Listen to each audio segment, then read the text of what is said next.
My name's Emily Yee, and I'm a licensed clinical social worker. I specialize in working with gifted teens and their families. People don't really grow out of being gifted or intense, and so especially if I've been working with you as a teenager, I love continuing that into young adulthood, and often I end up working with parents of my teenagers, healing some past trauma, and just learning how to adult and parent as somebody who is neurodiverse, intense, and so we're gonna jump into that a little bit today. The idea of being in a relationship with somebody when you're neurodivergent and the other person is neurotypical. They don't really identify with any of those labels of ADHD, autism, giftedness. And it can feel like we are so different. How can we communicate? How can we get along? And yet they're my person.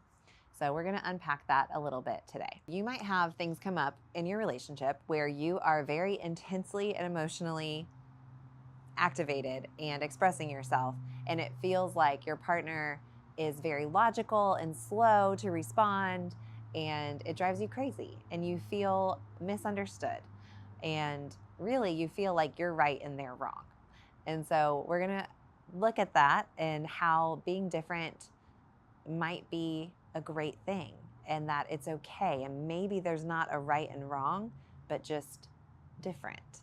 And how do we sit with that? If you have one partner who is deep and emotional and intense, and another partner who is steady and stable and logical, how can that be a good thing? And if you think about it like complementary parts, and when you have two different types of people coming together they can influence, affect, change, bring harmony in so many other ways because they bring these different perspectives to the table.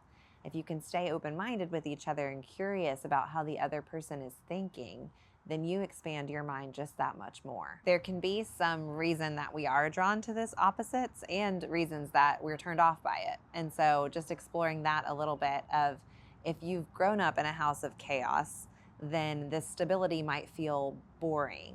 Like, okay, where's the trauma? You know, like I need there to be some hot and cold happening here. And when your partner is just stable and healthy, it can feel like, this isn't very exciting. And if you've grown up in emotional shutdown, maybe there was depression or just a single mom and you know, just very limited emotional engagement, then an intense person might feel really scary. Like, where all these feelings come from and all these words and all this need. And it might feel overwhelming, even if that person is emotionally healthy and they just want to understand you and they want you to understand them fully. I like to think about these different parts in our brain and in ourselves that are trying to protect us, and they're talking to us throughout our lives as little sock puppets. So I kind of throw them up with my hands right here. But if you have the protector part saying to you, oh my gosh, this person's so intense, we're not used to this, this is freaking me out, and so they want to jump ship, or this person's so boring, they just say what they mean and are just like okay with it when I have a meltdown. This is boring. I just want to get out of here. Listening to them and understanding why they are trying, how could that be protective, you know, of this person, this isn't what I'm used to, and I don't know how to feel safe in this situation.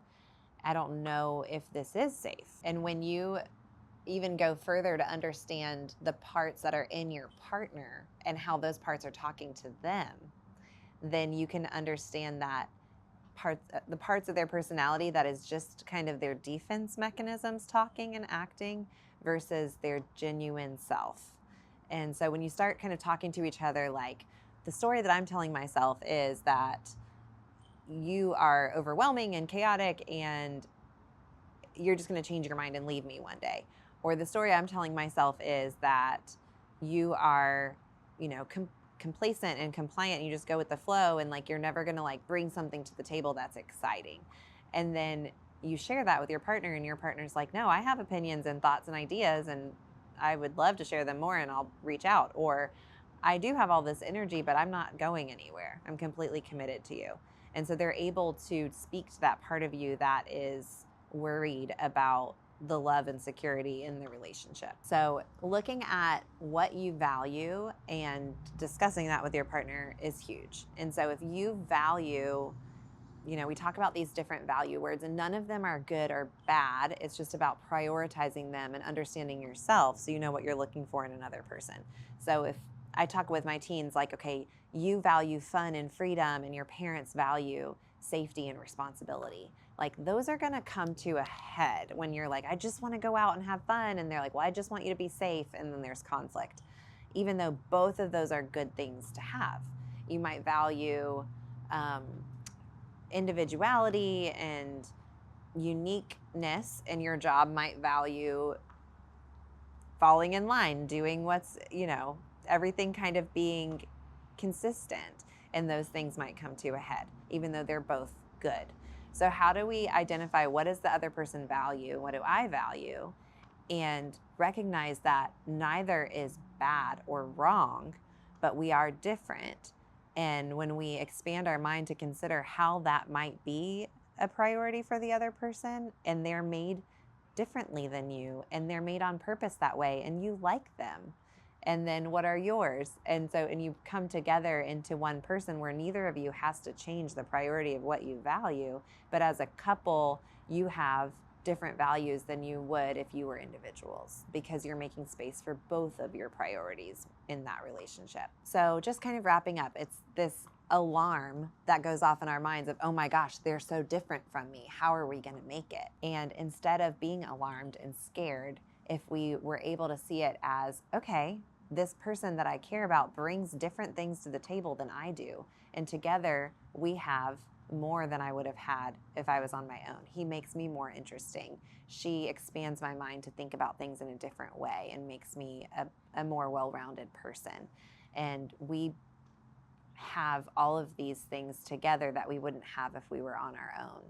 And so looking at it as a challenge to expand what you would have thought about if it was just you on your own, looking at it as a gift, and mostly just seeing that it's differences. It's not right and wrong, just that they're different. And so I hope you can apply that a little bit. It's just kind of something fun, a different, unique way to look at your relationships. And it definitely comes up in the neurodiverse relationships where things are very different, and we have to be patient with each other to understand our worldviews and how our brains work.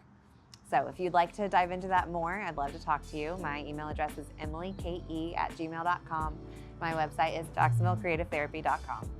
And I'd love to chat with you. So reach out to me today and we'll schedule a call.